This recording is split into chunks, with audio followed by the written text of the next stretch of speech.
Ser podcast. Las 7 de hoy por hoy. Ser podcast.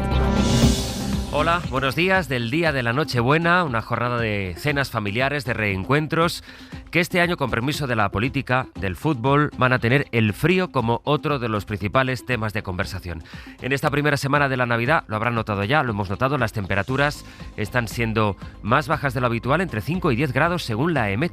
Las Navidades van a ser más frías, también van a ser más caras. Por poner un dato solo, el turrón cuesta hoy un 16% más caro que el año pasado a causa de la inflación. A esa subida general de los precios hay que añadir el alza de los productos más típicos de estas fechas. Vamos a empezar por ahí. Jordi Fábrega, buenos días. Sí, buenos días. Las Navidades siempre son caras, pero las de este año lo son un poco más. La cesta de la compra tiene algunos precios disparados. Ya hemos hablado de los huevos, que cuestan un 30% más que hace un año, pero a esto hay que sumar las subidas de última hora. En el último mes los percebes han subido un 56% de precio, las almejas un 43%, la merluza un 19%, pavo, jamón, angulas cuestan un 8% más que en noviembre, según los cálculos de la AUCU, que tiene a Enrique García como portavoz. Hay hasta 6 productos de la cesta de productos navideños que se encuentran en máximo histórico desde 2015.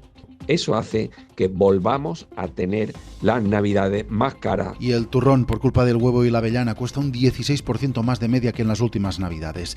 También suben los hoteles, que nos costarán un 4% más que hace un año. Entre tanta subida, lo único que baja un poco de precio este año son los regalos. Algo es algo. Pues sí, algo es algo. En fin, en la víspera de esa Nochebuena, varios de los migrantes que fueron expulsados del Instituto B9 en Badalona la semana pasada siguen sin saber si pasarán esta noche en la calle. La Fiscalía ha requerido al alcalde de Badalona, al popular Xavier García Albiol, para que aclare si ofreció atención adecuada a las personas desalojadas que han estado a la intemperie desde entonces. Algunos incluso viviendo debajo de un puente. Ángel Villascusa, buenos días. Buenos días. Sí, el político se jactó incluso de no destinar ni un euro para ayudarles y ayer les vinculó aquí en Ser Catalunya con el aumento de la criminalidad en la zona. La Fiscalía quiere saber si el Ayuntamiento está haciendo algo para no dejarles en la calle, mientras que la Cruz Roja y la Generalitat les han ofrecido alojamientos temporales. Antes, el presidente de la Generalitat, el socialista Salvador Illa, había advertido de que se tienen que depurar responsabilidades públicas. Quiero hacer un llamamiento a la serenidad y a la calma de todos los ciudadanos de Badalona y quiero decir que el Gobierno garantizará en toda situación y circunstancia el cumplimiento de la ley y garantizará la convivencia en todos los barrios de Cataluña y en particular en Badalona. Y luego les quiero decir que las responsabilidades nunca salen gratis y siempre tienen consecuencias, ¿no? La situación en Badalona se produce mientras la Dirección Nacional del Partido Popular decide qué hacer con Vox en Extremadura, o bueno, mientras la Dirección Nacional de Vox decide qué hacer con el Partido Popular en Extremadura. O sea, qué relación quieren tener el uno con el otro después de las elecciones del domingo. En el PP hay voces que piden llegar a un acuerdo de gobierno, aunque se ha vuelto a abrir el debate: si pactar solo la investidura o gobernar o proponer un gobierno en coalición con ellos. El PP en Andalucía y algunos miembros de la Dirección Nacional creen que para desactivar el tirón electoral de la ultraderecha lo mejor es integrarles en los gobiernos autonómicos, porque para Vox es más fácil crecer si hacen oposición. Esther Muñoz es la portavoz del PP. ¿Qué va a pedir, qué no va a pedir? Pues lo veremos, ¿no? No sé si finalmente pedirá estar en los gobiernos. Yo les veo muy cómodos fuera en la oposición. La verdad, no les veo con muchas ganas. Estaban en los gobiernos y decidieron salirse porque no les gustaba la gestión. En cualquier caso, yo creo, insisto, la lectura es muy clara. Extremadura quiere un gobierno de derechas. En el PP consideran que no habrá problema para cerrar la investidura de María Guardiola, pero confían en que si Vox la dificulta, esto puede servirles de argumento contra los de Santiago Abascal en las elecciones de Aragón, de Andalucía y de Castilla y León, que se van a celebrar en este 2026 que entra. Un día y medio ha tardado el gobierno en responder al batacazo del PSOE en estas elecciones, porque en su comparecencia del lunes Pedro Sánchez lo omitió referencias a Extremadura. Así que fue ayer Elma Saiz, que es la nueva portavoz, la que puso adjetivos a la derrota socialista. Recuerden que se dejaron 10 escaños en una comunidad que fue su feudo, el peor resultado en la historia de esa autonomía. Dijo Elma Saiz que estaba dolida con el auge de Vox y tildó las elecciones de innecesarias. También aseguró que parte del crecimiento, tildó de innecesario el adelanto electoral. Aseguró también que parte del crecimiento de los ultras se explica porque los ciudadanos no tienen miedo a que gobiernen y que esto es así, esta es su teoría, porque desde el Ejecutivo actúan como escudo. Los ciudadanos de esas comunidades donde gobierna el Partido Popular y Vox no están viendo esos resultados porque hay un gobierno de España que está siendo una garantía para proteger esos derechos de la ciudadanía. No están viendo todavía la ciudadanía las consecuencias de esas políticas de involución del Partido Popular y Vox. El Gobierno terminó el último Consejo de Ministros del año firmando la subida de las pensiones un 2,7%, aprobando una prórroga a las ayudas del transporte y el abono de viajes estatal. Hoy el presidente del Gobierno felicitará la Navidad a las tropas en el exterior y esta noche a las 9 el rey se dirigirá a los ciudadanos en el tradicional discurso de Nochebuena, porque hoy es miércoles 24 de diciembre. Hoy por hoy noticias. Decía que el PP y Vox están tratando de aclararse para ver qué tipo de relación, a qué acuerdo llegan en Extremadura, mientras Santiago Abascal va purgando a los críticos dentro de su partido. El último ha sido Javier Ortega Smith, uno de los fundadores de Vox, a quien ha apartado definitivamente de la Ejecutiva. Smith ha respondido en sus redes sociales con un vídeo antiguo de Abascal en el que decía esto. Porque los partidos se han convertido en España en instituciones muy poco democráticas, donde el líder coloca a todos, determina las listas y todos deben al líder su sueldo, su sustento. Y es muy difícil que la gente sea libre en un partido político en España. Esto decía Abascal antes y esto es lo que recuerda ahora Ortega Smith una vez que ha sido depurado. El también ex portavoz de Vox en el Congreso seguirá, sin embargo, al frente de la portavocía en el Ayuntamiento de Madrid, Sara Selva. El partido ha ido degradando poco a poco a Ortega Smith, evitando el enfrentamiento directo, y este es el movimiento que le quedaba. Primero le apartó de la portavocía adjunta del Congreso, allí le sustituyó Carlos Hernández Quero, una de las voces jóvenes en alza. Ahora le aparta del órgano de dirección del partido y le sustituye otro de esos perfiles, Julia Calvet, portavoz de Juventud y expresidenta de Sacabat, la plataforma universitaria presente sobre todo en Cataluña. Ortega Smith fue uno de los fundadores de Vox, uno de los hombres fuertes de Abascal y secretario general del partido, pero desde hace meses la relación con la cúpula se ha ido deteriorando, con críticas en público y algún gesto llamativo como apoyar a Iván Espinosa de los Monteros. Ortega Smith sigue siendo diputado y portavoz del partido Ultra en el Ayuntamiento de Madrid. En lo económico, este es el mes en el que suelen hacerse balances y pronósticos también para el año que viene. Dice el Banco de España que la economía española ha crecido más de lo previsto este 2025 y que lo va a seguir haciendo el año que viene. Y gracias al aumento del consumo privado y especialmente al tirón de las exportaciones que cierran 2025 con una subida del 3,5%, todo a pesar de los aranceles de Donald Trump. Pablo Anzola, buenos días. Buenos días, sí, España ha esquivado el golpe arancelario de este año y crecerá más de lo previsto de cara a los siguientes. Es el diagnóstico que hace el Banco de España, que ha mejorado 4 décimas hasta el 2,2% su previsión de crecimiento para 2026, primero por el tirón del consumo privado,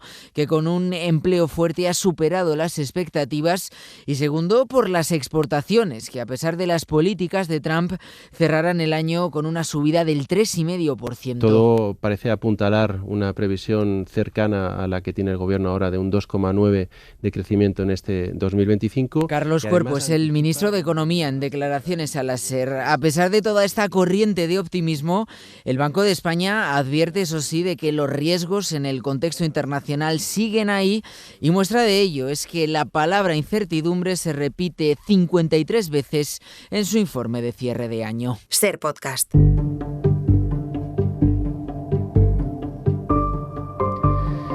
Es la noticia de la madrugada. Estados Unidos ha elevado su cruzada contra Europa, contra quienes quieren poner coto a la desinformación y al odio en redes sociales, y ha impuesto por primera vez en la historia sanciones a alguien que fue comisario europeo. Sanciones sí contra Thierry Breton, el arquitecto de la Ley de Servicios Digitales Europea, y también contra 4 directivos de organizaciones civiles de Alemania y del Reino Unido que no van a poder entrar en el país, en Estados Unidos. En un mensaje en Twitter, el secretario de Estado Marco Rubio les acusa de imponer censura en las redes para coaccionar, dice, a las tecnológicas y silenciar las voces estadounidenses. Todo esto porque gracias a esa ley de servicios digitales, Bruselas está sancionando a Twitter y a otras plataformas que no luchan contra los discursos de odio, algo que según Estados Unidos es censura. Es paradójico que esta sanción llegue cuando el presidente Trump ha puesto trabas precisamente para que se publiquen todos los documentos del pedófilo Jeffrey Epstein, que es a lo que tiene Trump en este momento en todos los titulares. Los nuevos documentos han revelado que el ahora presidente viajó más veces de las que se pensaba en el avión del pedófilo. En una de esas ocasiones lo hizo junto a una joven de 20 años. Desde Estados Unidos informa Nicolás Lupo. El nombre del presidente aparece en numerosos documentos, como por ejemplo en los 8 registros de vuelo del avión privado de Epstein a mediados de los 90. Con la intención de defender a Trump, el Departamento de Justicia ha indicado que los documentos contienen informaciones falsas y sensacionalistas enviadas al FBI. También añade que, de ser ciertas, ya se hubiesen utilizado contra Donald Trump. Un tono muy diferente al usado el viernes pasado, donde el expresidente Bill Clinton aparecía prominentemente en el primer lote de archivos y en el que se sugería que una de las mujeres que aparece a su lado es una potencial víctima. A través de su portavoz, Clinton ha pedido que se difundan todos los documentos de una vez y sin censura. Y es que la gestión de la publicación de los documentos está generando extrañeza por la cantidad de documentos censurados, así como la lentitud con los que se están divulgando. Las 7 de Hoy por Hoy. Ser Podcast. El Consejo de Seguridad de las Naciones Unidas se ha reunido esta noche a petición de Venezuela para discutir la escalada de tensión iniciada por precisamente Estados Unidos contra ese país. El máximo órgano de las Naciones Unidas no ha votado nada, aunque ambos países sí se han lanzado reproches mutuos durante esa sesión. Washington ha anunciado sanciones al máximo contra Nicolás Maduro por respaldar el narcotráfico. Alejandro Benítez. El embajador de Estados Unidos ante la ONU, Mike Waltz, ha asegurado que con esta estrategia buscan privar a Maduro de los recursos que financia el Cártel de los Soles. The United States will impose and enforce sanctions to the maximum extent to deprive Maduro of the resources he uses to fund Cartel de los Soles. Lo ha argumentado en una reunión de emergencia del Consejo de Seguridad sobre la situación en Venezuela. También ha reiterado que el presidente de Estados Unidos, Donald Trump, ya fue muy claro. The United States is from transnational terrorist and criminal groups. Como ha dicho, en erradicar los cárteles de la droga que han operado con impunidad durante demasiado tiempo. Por su parte, Venezuela, en la boca de Samuel Moncada, ha señalado que esta persecución es peor que la piratería. De la fuerza de un Estado para ejecutar robos en alta mar es peor que la piratería. Además, el presidente Nicolás Maduro ha dicho que Venezuela está recibiendo un apoyo abrumador del Consejo de Seguridad de la ONU. En el Reino Unido es noticia que 2 hombres han sido condenados por planificar un atentado contra judíos inspirados en el Estado Islámico. La policía los detuvo hace un año después de tenderles una trampa. Se conoce ahora el fallo, pero la sentencia está prevista para principios del año que viene. Londres, Lucas Font. Los 2 acusados planeaban llevar a cabo el ataque terrorista más mortífero de la historia del Reino Unido, según los investigadores. Para ello contactaron con un intermediario que debía suministrarles armamento y municiones, incluidos fusiles AK-47, y que resultó ser un agente encubierto. El 8 de mayo de 2024, el día de la supuesta entrega del material, los 2 fueron detenidos junto al hermano de uno de ellos, quien también ha sido condenado por conocer los planes y no denunciarlos a la policía. Los 2 urdidores del plan aseguraron querer matar a tantos judíos como fuera posible y pretendían llevar a cabo su ataque en una zona de Manchester con una importante comunidad hebrea, la misma donde ocurrió el ataque contra una sinagoga que dejó 2 muertos el pasado octubre. Sus intenciones han quedado probadas en este juicio, según el tribunal, el cual tiene previsto dictar sentencia el próximo 13 de febrero.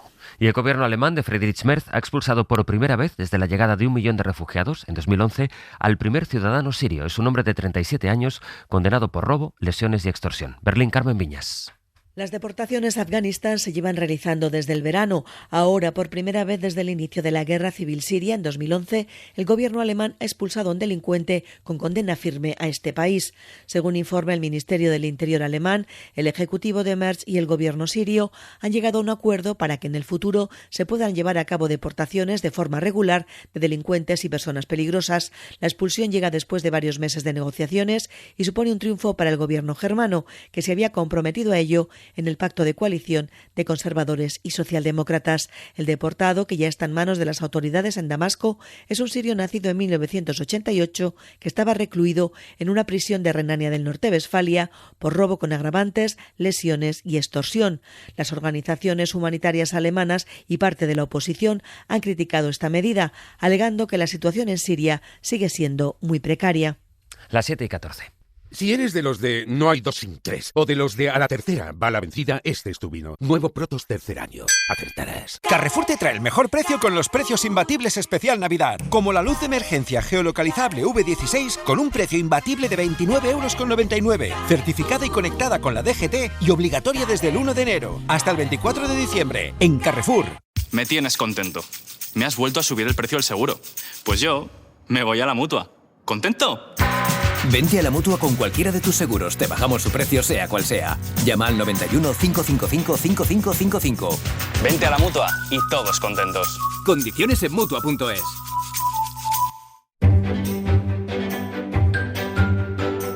Hoy por hoy noticias. Ser Podcast.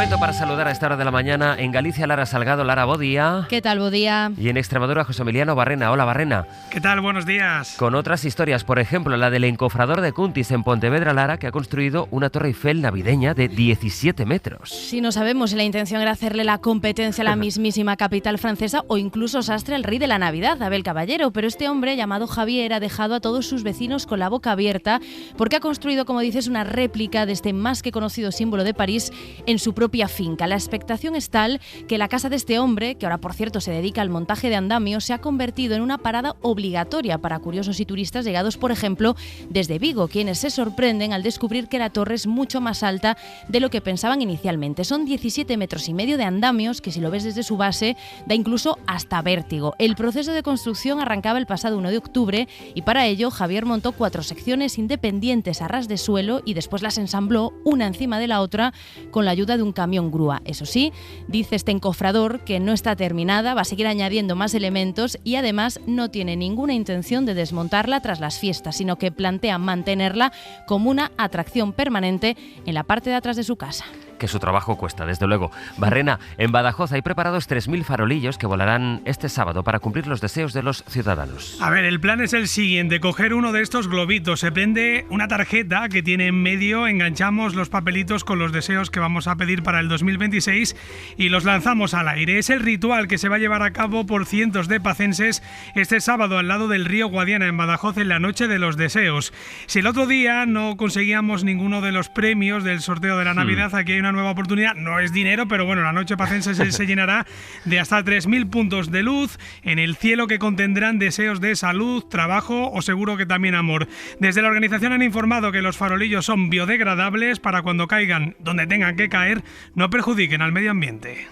Pues precisamente hablando de la lotería, Lara, la historia de un librero de Lugo que ha escondido décimos de lotería por su barrio y esta semana ha llegado a repartir parte de un tercer premio. Sí, se trata de Fernando, él es dueño de la librería Galicia, muy conocida en el barrio lucense de San Antón, que desde la pandemia lleva ya 6 años escondiendo hasta 50 décimos de lotería. Organiza una especie de gincana tipo búsqueda del tesoro que ha tenido sus frutos. De hecho, se localizaron 41 de esos décimos que escondió, los 9 restantes los repartió, como hace siempre, entre entidades sociales para ver si la suerte también los sonreía. Celebramos la 6ª edición de la gincana, donde escondíamos 50 décimos por el barrio de San Antonio. Lo único que hacíamos era marcar lo que son las pistas en cada uno de los décimos. Nos para explica que Fernando que cada día daba una pista para que los vecinos pudieran averiguar dónde se escondían estos décimos. No ha sido uno de ellos, pero Toubes desde su mostrador sí ha despachado alguno que otro de ese 90.693. ¡Qué maravilla! José Emiliano, Lara, que tengáis un buen día. Venga, feliz Navidad a todos. Feliz noche, adiós.